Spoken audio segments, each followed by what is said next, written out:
Bueno, el asunto es que ahora en la política pública hay una tendencia que yo me atrevo a decir que es un nuevo paradigma de la política pública, que es el de la gobernanza, ¿no? Y de hecho, más allá que de ser un paradigma de política pública, más bien se está planteando como un elemento como orquestador de todas las relaciones sociales. Pero digamos, si lo pensamos como un paradigma de política pública, eh, pues desde el esquema de la gobernanza se promueve la participación de los diferentes sectores en la toma de decisiones, incluso en la ejecución, diseño, ejecución, evaluación de políticas, considerando que el conjunto social se compone, digamos, de tres esferas principales, que serían el Estado, el mercado y la sociedad. Entonces la gobernanza promueve que estas tres esferas estén colaborando de una manera pues muy activa, digamos, en la gestión pública. En este sentido, bueno, se dice que son como ideas muy progresistas, que ampliar la democracia, etcétera. Pero cuando hacemos un análisis basados en estas nociones de las que hablaba de gubernamentalidad neoliberal, vemos cómo desde estos estudios de la gubernamentalidad neoliberal se ha estado hablando de la reconfiguración de roles entre Estado, mercado y sociedad. Cómo es la racionalidad neoliberal, todo este pensamiento, ¿no? Que coloca a la economía como si fuera el elemento que le da la estabilidad a todo el sistema, y cómo esa idea justifica pues toda una serie de acciones por parte del Estado que en realidad están favoreciendo al mercado, al sector privado. De eso hay muchísimos ejemplos. Eh, y en esta reconfiguración de roles, al parecer la tendencia es a que hay una especie de simbiosis entre Estado y mercado, que se manifiesta en muchas formas. De hecho, si analizamos los discursos políticos, vemos cómo hay una tendencia también muy creciente a traer conceptos que son de la iniciativa privada a los discursos políticos. Bueno, cuando uno analiza esta cuestión desde los estudios de la gubernamentalidad neoliberal, la crítica que se hace a ese esquema es que se justifica, bueno, vamos, como se promueve la idea de que tiene que haber una relación horizontal entre Estado, mercado y sociedad al momento de diseñar, etcétera, etcétera, programas de política pública, eh, también se hace una distribución de responsabilidades que tiende a ser también horizontal, equitativa, por decirlo así, como si estas tres esferas tuvieran los mismos tipos de recursos. Y luego, si le sumamos esta relación de tipo simbiótico entre Estado y mercado, entonces ahí podemos observar muy claramente que los ciudadanos se quedan completamente, primero, no tienen los mismos recursos que el Estado y el mercado. Y otra, también si analizamos cómo se han manejado las crisis económicas que ha habido, todo ha recaído sobre el ciudadano.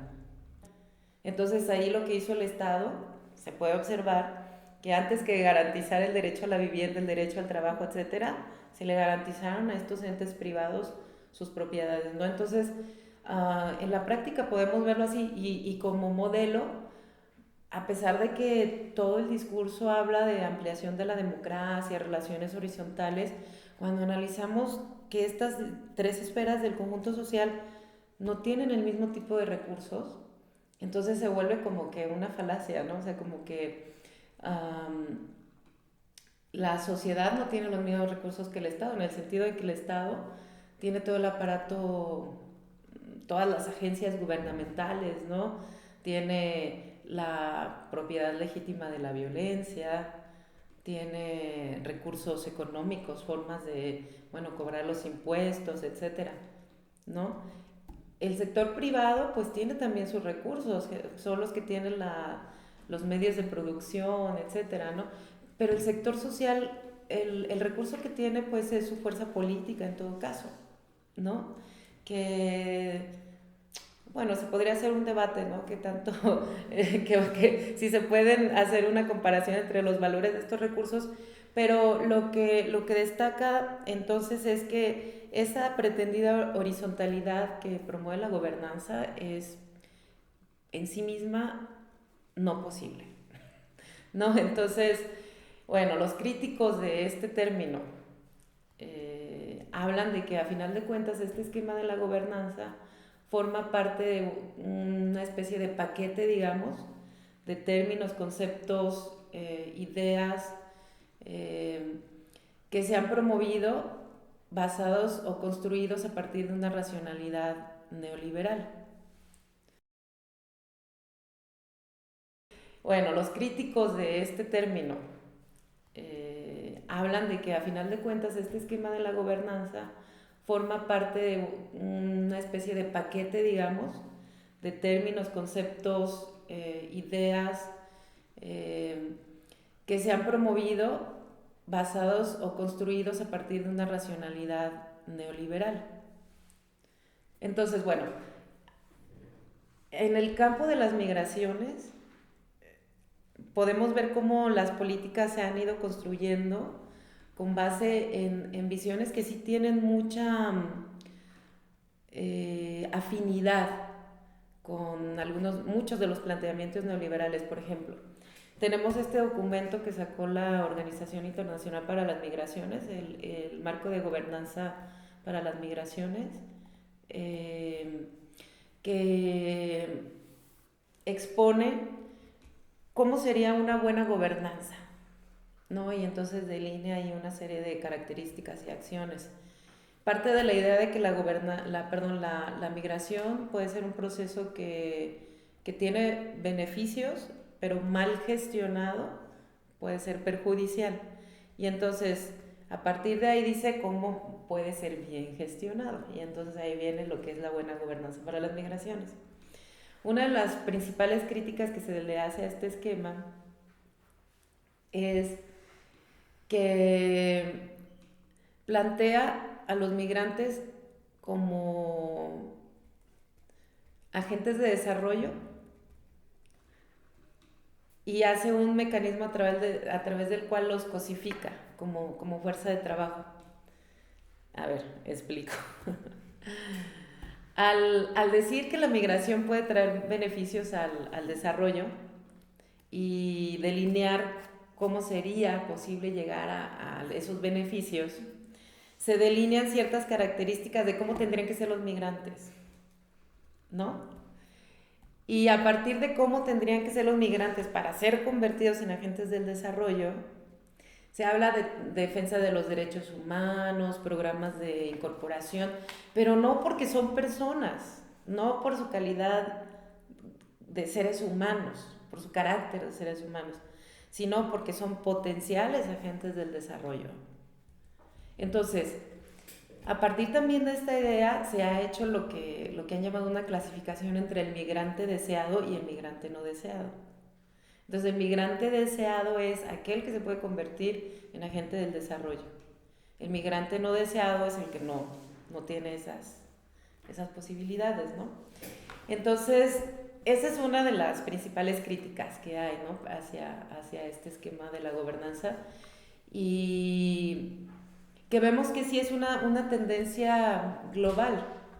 Ahora, para el caso de la frontera México-Guatemala, y bueno, que implica también toda una problemática regional, ¿no? Que no solamente es de Guatemala, sino todos los fenómenos que confluyen en este espacio, eh, pues sí surgen muchas cuestiones. Bueno, primero, que preocupan, ¿no? O sea, preocupa la situación de tanta gente, el ver estas caravanas, que eso es un fenómeno también muy reciente y que apenas está así como que estamos queriendo entender qué está pasando y hacia dónde apunta esto. Pero lo que estamos observando con estos fenómenos es que no pueden ser atendidos desde un solo gobierno, desde un gobierno de un país. O sea, tienen que estar involucrados los gobiernos de todos los países que, vamos, valga la redundancia, involucrados, ¿no? en el fenómeno. Vemos, por ejemplo, cómo Estados Unidos está presionando al gobierno mexicano muy evidentemente para que haga esta política de contención. En las administraciones anteriores se hacía esta política de contención, pero no era tan evidente, tan declarada. No, ahora con bueno, todo este discurso de Trump, que también ha favorecido mucho esto que decía, ¿no? Del migrante deseado y el no deseado, él ha hecho como una clasificación para él mismo, ¿no? De cuáles serían como los migrantes indeseados y que por eso hay que poner el muro, etcétera. Eh, él evidentemente no le importa ser políticamente correcto y dice, ¿no? Que no quiere que haya estos flujos y que está obligando prácticamente al gobierno mexicano a que haga esta política de contención. Entonces ahora vemos cómo todo esto es evidente, ya no es como las administraciones anteriores que, bueno, dentro del ámbito de los que estudiamos estos fenómenos se sabe, ¿no? Que existía esta política de contención, pero bueno, ahora lo vemos como algo público, declarado prácticamente, ¿no? Entonces aquí lo que surge es pues la necesidad de pensar cómo podrían surgir procesos de colaboración entre los diferentes gobiernos